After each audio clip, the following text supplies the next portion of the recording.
صل على محمد وآل محمد اللهم صل على محمد وآل محمد اللهم صل على محمد وآل محمد.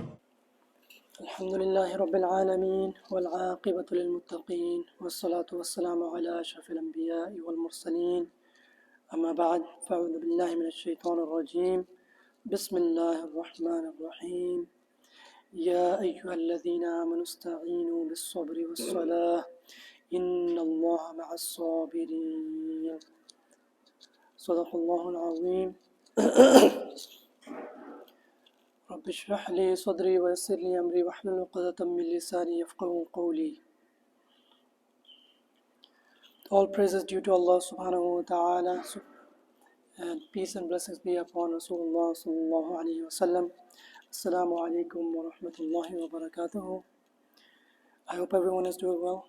Alhamdulillah, we thank Allah subhanahu wa ta'ala for giving us a life for another Friday. Alhamdulillah, we pray to Allah subhanahu wa ta'ala that He puts barakah in Rajab and Sha'ban and make us reach Ramadan, inshallah.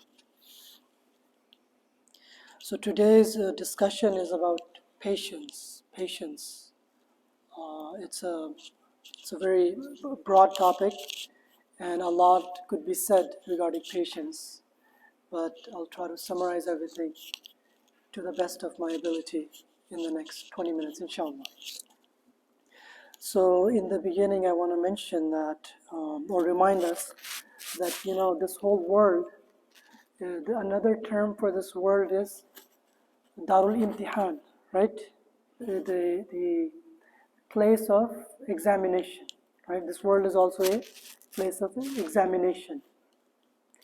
And an analogy I thought of that compares the Muslims and non-Muslims in this examination would be that, if you go to take an exam, so in this world, all the Muslims, all the people who are believers, who brought Iman, it's as if that they have taken the examination paper. And all the non-Muslims, they're still roaming around. They are yet to take the examination paper. So whosoever has the exam paper with them, they have accepted Islam. Alhamdulillah. So that's still the beginning. Now that you have taken the examination paper, now you'll be tested. Now you have several questions, right? Imagine you're in the examination hall, but walking around, and the exam is going on. The time is passing by, and you haven't even started the exam, right? So that's the example of a Muslim and a non-Muslim, believer and a disbeliever. So may Allah SWT grant everyone Iman. May Allah SWT make everyone a part of this examination. At least as soon as you take the exam, as long as you fill it in and turn it in, there's no failure. Failure are the people who didn't even take the exam, who didn't even accept the Islam, right? Once you accept Islam, as long as you die upon Iman, you turn in that paper, inshallah there's success. Now within that success there's different levels, right?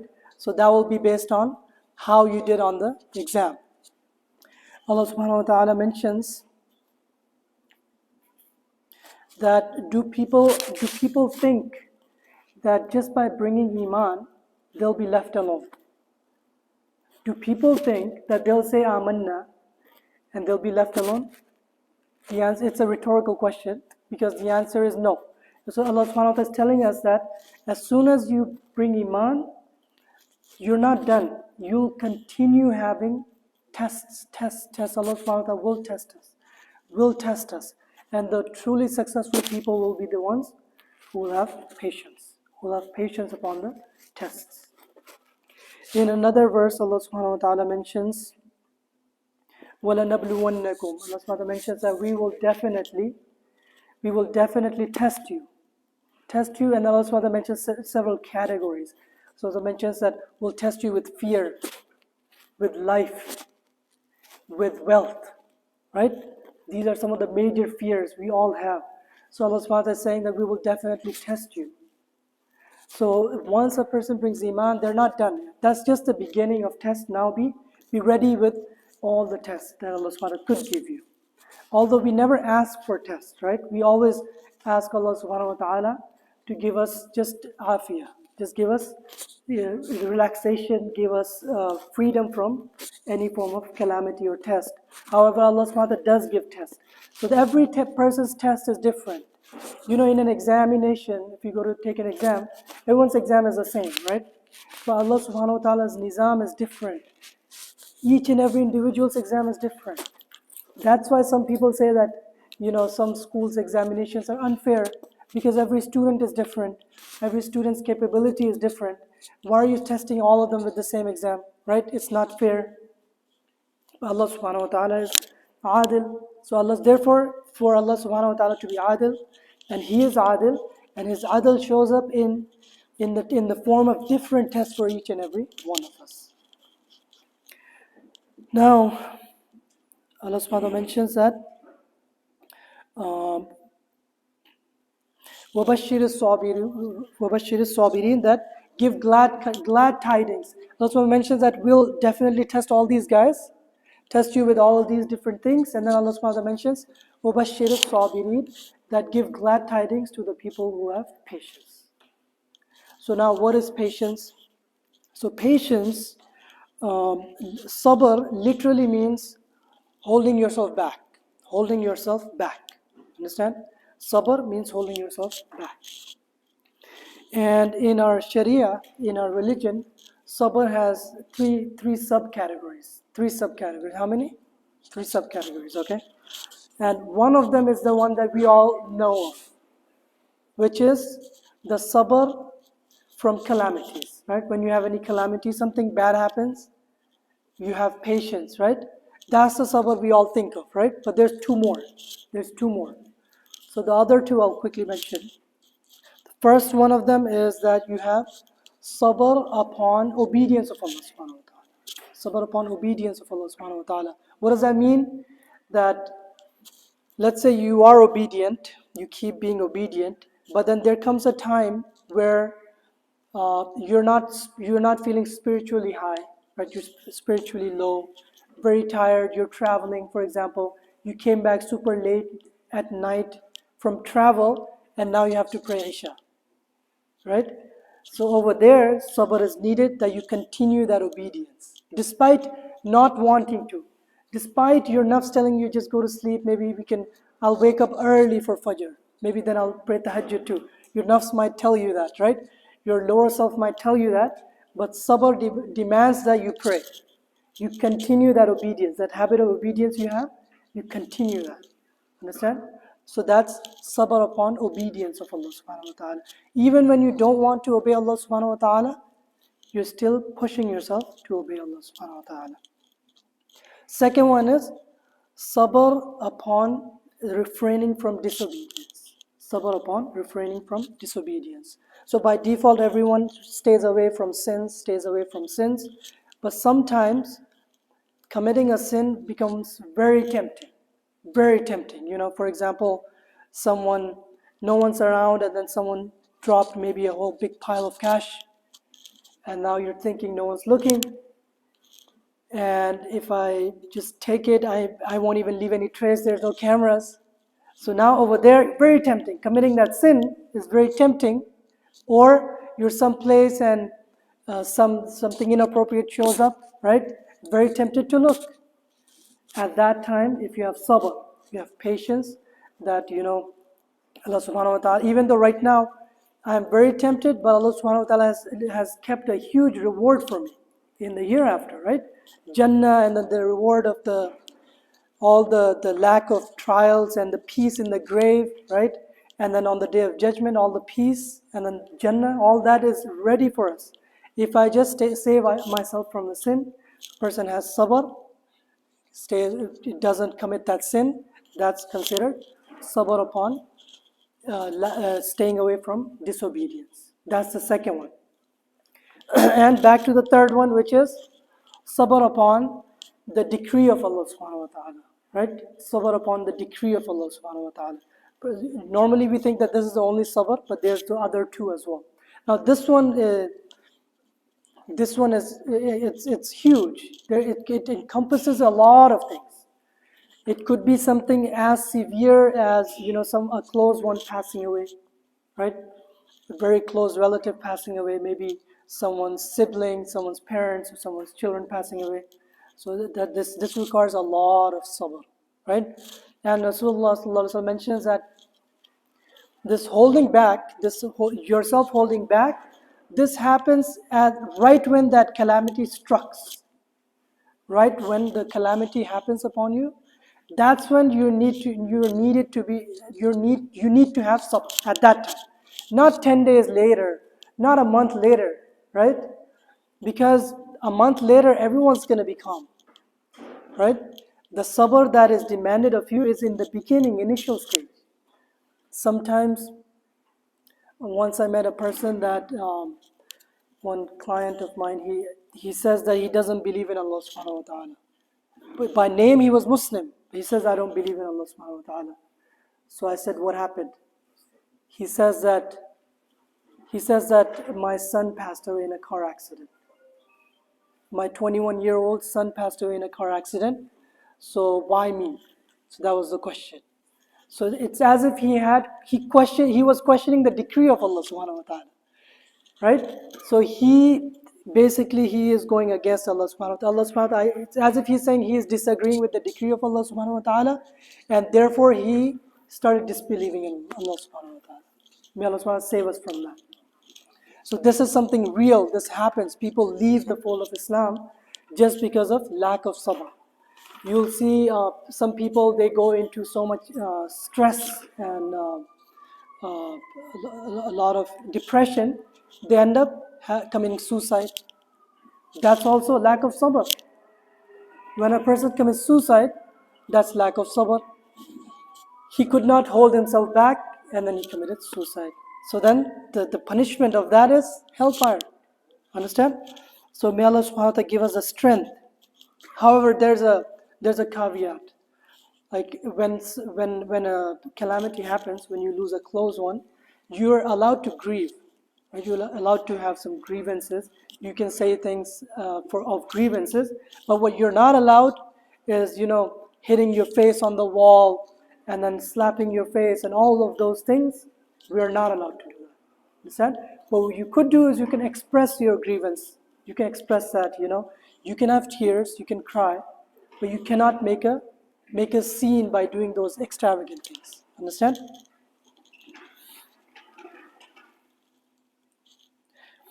So that's one example of sabr when you have a big calamity, right? On the flip side, sabr could be something as tiny as if something is you lost your key, for example, or you can't find your wallet, for example, something as tiny as that. Even in that scenario, if you have sabr, Allah subhanahu wa ta'ala will give you a reward for that as well. And another example, Rasulullah sallallahu alaihi wasallam mentions that the believer who goes and mixes with people, the believer who goes and mixes in people and has sabr upon what he doesn't like in people, he is better than the believer who does not go and mix in people. You understand? Sometimes people think that, I'm not going to go into the majlis because I'll meet this and this person and people do this and this. I dislike it. That means he doesn't have sabr. He doesn't want to put up with that. He doesn't want to put up with people. And people who have this mentality, they also are the same ones who don't want to meet with their relatives. Right? I don't want to meet my relatives. My brother always annoys me. Right? My uncle, I cannot stand him. No sabr. Right?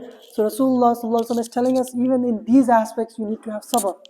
This is something tiny, but when you continue mixing with people, fulfill the rights of your neighbors, your relatives, despite having sabr, you are the better person. You are the better person. Now, another aspect of sabr here, this also fits in here, which is sabr upon what Allah subhanahu wa ta'ala has given you. So being is another term for it in Arabic is qanaat, being content, being content, not always wanting more and more, looking left, looking right, looking into other people's wealth just to want more, just not happy, not being happy with what you have, right? That's also a lack of sabr. Rasulullah sallallahu alaihi wasallam mentions that whosoever is given patience. This also mentions that there's no better gift than patience. Whosoever got patience, it's as if he's gotten a lot. So it mentions that the best gift that a person could have is having patience. And patience spans all of these different categories. Even the fact that you are just happy, content with what you have, and not complaining, not always looking towards getting more, that's also a sign of having patience. Now another aspect is that the opposite of patience, we know, is lack of patience, right? But there's another term for it, is it could have another meaning of it, which is hastiness, right? So Rasulullah sallallahu alaihi wasallam mentions that al-anatu min Allah, that this calmness and patience is from Allah subhanahu wa ta'ala. So whenever we hold ourselves back, we are calm, then we get special mercy from Allah subhanahu wa ta'ala. And the opposite of that is wal ajalatu min ash-shaytan. Hastiness is from shaitan. We're always rushing, always rushing. You go on the highway, everyone is just rushing. Most of the accidents happen because of rushing. But those are the things we are not supposed to rush in. We're not supposed to rush it. There are only a certain things that Rasulullah sallallahu alaihi wasallam has taught us that you should rush in those things. But apart from that, always stay calm. Always have patience. If someone wants to come in front of you on the highway, let them come in front of you, right?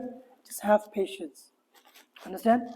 Rushing, most of the time you'll notice that whenever you're rushing to do something, you'll end up doing it incorrect. You might have to redo the whole thing, right? You end up spending twice as much, right? Rushing to fix a car, maybe a mechanic always just rushing. He missed some screw, forgot to install some item, and now he's having to reopen the engine and do the whole thing again, right? So never rush. May Allah give us patience. May Allah give us calmness. However, there are some categories under which you are supposed to hasten. In those categories, if a person is calm, then that's incorrect. That's against sunnah, against the teaching of Rasulullah sallallahu alaihi wasallam. Would you like to know those categories? Yes, okay. So first one is prayer. When the prayer time comes in, there's no slacking. Okay, even in the household of Rasulullah sallallahu alaihi wasallam, as soon as the adhan was called, they heard the adhan. Rasulullah sallallahu alaihi wasallam might have been talking and smiling, but he would stop. Everything on halt. Prayer time, right? Sadly, nowadays that panic happens when the time is about to end. You know, when the prayer time enters at 1 and prayer time is ending at 5, we're panicking at like 4:45. We should be panicking it at 1. When the time enters, that's when you panic, you leave everything and pray. Not when time is about to end. Although I'd like to say that that's also still better than a person who doesn't care about prayer at all, right? Still praying at the last time is still better than not praying at all. However, we need to pray at the beginning time. As soon as time enters, let everything. That's when you need to hustle. You need to rush for that. Second scenario is when a person finds a suitable match. This also mentions that get them married. No delaying, right? Because the more you delay, the more chances there are of falling into fitna, right? Another scenario is when a person passes away and the janazah is ready, ghusl is done, to bury. Not making that janazah travel across the world. It's taking a world tour. In that their lifetime they didn't do that much tour than the Mahamana tour that is while they're deceased. Allahu Akbar. So we need to stop. Wherever the person dies, they need to be buried in that same town. Right? They don't have to go back home or a different country. No. So some taught us that wherever a person is deceased, they should be buried there. Lastly, when a person owes someone money, if you have debt, you need to pay that back. So mentions matlul ghaniyu zulmun. that the holding back of paying back of debt is zulm. So for example, I borrowed some money, $5,000 from a person, and now I have $5,000 to pay him back, but I'm holding it back.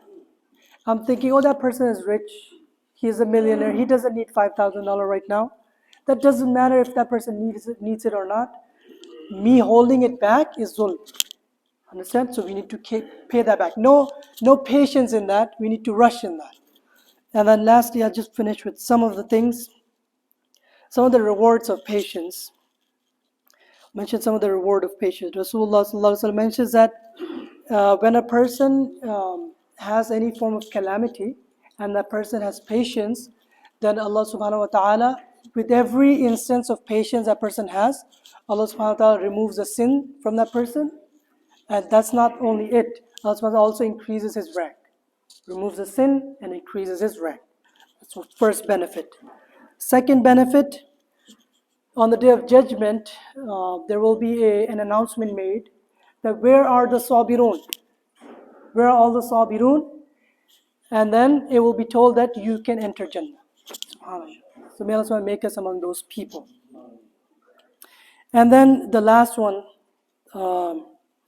you know how the Sawm, Sawm, there's no stipulated reward for Sawm, right? On the day of judgment, we'll find out how much reward there is for our Sawm, right? There's no like 1, 2, there's no count for it, right? For prayer, there might be count for it. For sadaqah, there might be count for it. But for Sawm, there's no count for it, right? Similarly, for sabr, there's no count for it. Because of our sabr, on the day of judgment, when we find out all the reward that we get because of our sabr, we'll just be astonished and amazed. So may Allah subhanahu wa ta'ala make us among the sabirun. And lastly, again, sabr is not something that you should ask Allah subhanahu wa ta'ala to give you, but when a calamity happens, you just have sabr. If you ask for sabr, that means indirectly you're asking for a calamity. So may Allah we need to keep asking afiyah from calamities. May Allah save us from all calamities, right? However, if a calamity does befall, we just treat it as rida bil qada, that it's from the side of Allah subhanahu wa ta'ala. We could not have done anything else. Sometimes people say that if only I had turned left instead of turning right, that car wouldn't have crashed me, and they come up with all sorts of alternate scenarios. Rasulullah mentions that the word if in Arabic is called law, right? If opens the door of shaitan. So as soon as you've said if only, if this, if that, you open the door of shaitan. Now it's a never-ending affair, right? So never say if. Whatever happens, happened with the decree of Allah subhanahu wa ta'ala. You could not have avoided it. There's nothing that you could have done to avoid it. Understand? So you should just be pleased with the decree of Allah subhanahu wa ta'ala. When we're pleased with the decree of Allah subhanahu wa ta'ala, be it good or bad, then it's as if in this world we are living the life of Jannah. Because whatever you have aligned your will with the will of Allah subhanahu wa ta'ala, right? So it's as if whatever you're wishing is happening, right? And isn't Jannah a place of whatever you wish happens? So it's as if in this world you're living the life of Jannah. So may Allah SWT give all of us the tawfiq to amal upon whatever that has been said. Wa akhiru da'wana alhamdulillahi rabbil alameen.